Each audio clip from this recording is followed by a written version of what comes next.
I'm so humbled and proud to be with you here today. And those sound like opposites, but actually, I experience those two things together all the time here at Swarthmore.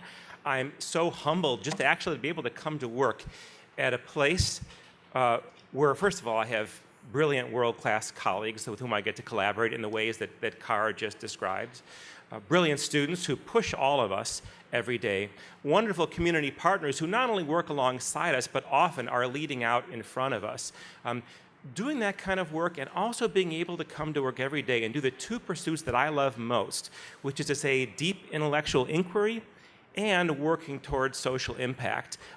That just makes me feel incredibly humbled.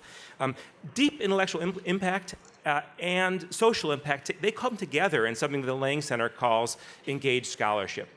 And engaged scholarship simply means intensive teaching and research, as always at Swarthmore, with an orientation, though, towards applying knowledge to needs, whether that's in proximate communities here on campus, or just down the road, or internationally overseas. And this work is so fulfilling that given all of the hardship and misery and needs yet to be filled in the world, there are days when I feel not only humbled, but actually ashamed to have this privilege. And yet, I take those feelings of humility and occasionally shame, and all the more dedicate myself to using the resources that we have, the phenomenal resources that we have and that we hope to be able to have, and turning those towards social impact.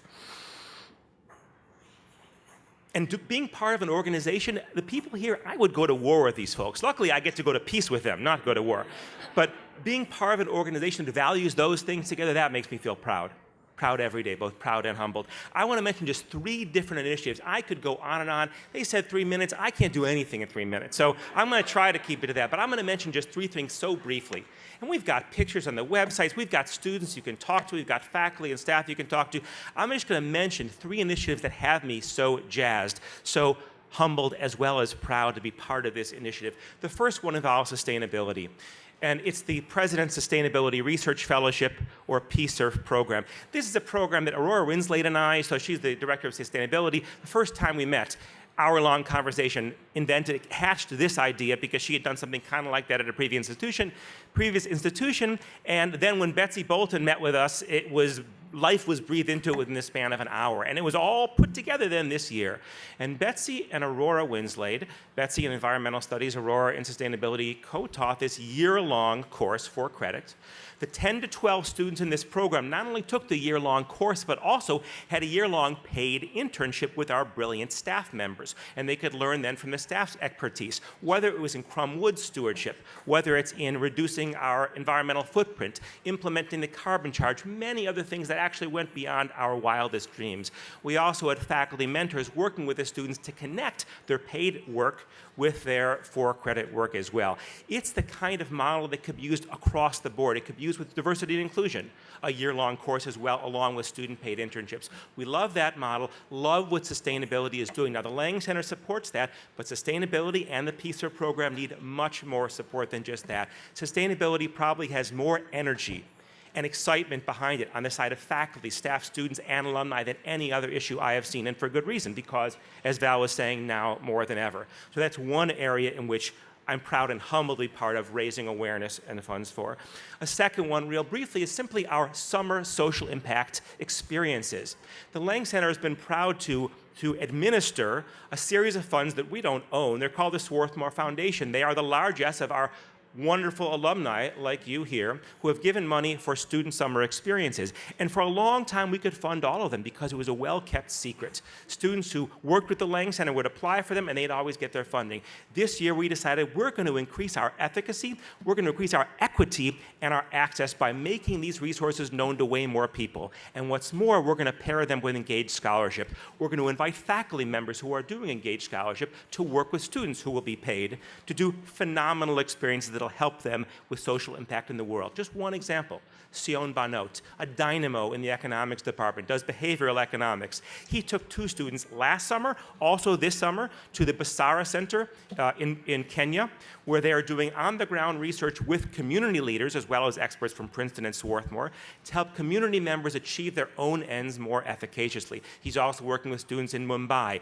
We had 4 times as many applications this year as we ever did before, and for the first time, them ever. We were unable to fund them all. These are tremendous experiences that allow students to learn during their classroom learning, to expand that into the world, and to build careers, too, that will build social impact. We would love your help also in supporting this kind of program. And the last thing is going to bridge into what Bobby Zip is going to talk about, because it involves alternative paths to social impact. Sometimes students here, and I bet alumni here when they were here may have gotten this impression, students sometimes get the impression that the only way to achieve social impact is either by becoming a professional activist or by becoming a professor. No comment on the last part at all. But we all know, the alumni here know, the staff, the faculty know that there are myriad ways to live liberal arts lives and to achieve social impact. They include entrepreneurship. They include all kinds of different business careers, as well as careers that involve different kinds of leadership, organization skills. So we have a visiting professor at the Lang Center, Denise Crossan, who teaches social innovation. And she's building a social innovation lab on a very small scale in some underutilized space in the Lang Center. Stop by and see it. It's very cool. It's a maker space, a collaborative maker space, where students, the PSERF students, are Lang Opportunity Scholars, as well as other students working on projects with community members can come together, collaboratively work on stuff. It's very, very cool, but it's small. I can envision that being just the seed, the spark of something much bigger that the Center for Innovation and Leadership could steward in a much larger space that would involve entrepreneurs, other kinds of business leaders, engineers, as Cara was describing, creative artists, in all kinds of creative collaborations that would affect social impact. It's only one of the things that the Center for Innovation and Leadership is able to do, because it contains this insight that there are myriad ways to achieve social impact, and that in fact students need to have what are sometimes called soft skills. It's a misnomer, because soft skills like organizing, management, leadership are no less essential for affecting social impact than soft tissue is for life. Right? So those three things, PSERF sustainability, different paths to social impact, and also our summer social impact. They're just a few of the things that have me so totally jazzed. I don't usually like being involved in capital campaigns and fundraising.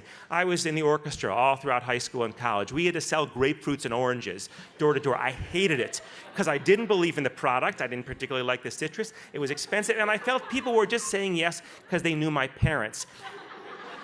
I feel totally different here, because I believe the product is us. It's everyone here. All right? It's collective enlightenment. It's collective impact. I believe in it. I know you do too. And I know that you actually join me in feeling about this capital campaign both proud and humble to be a part. Thank you.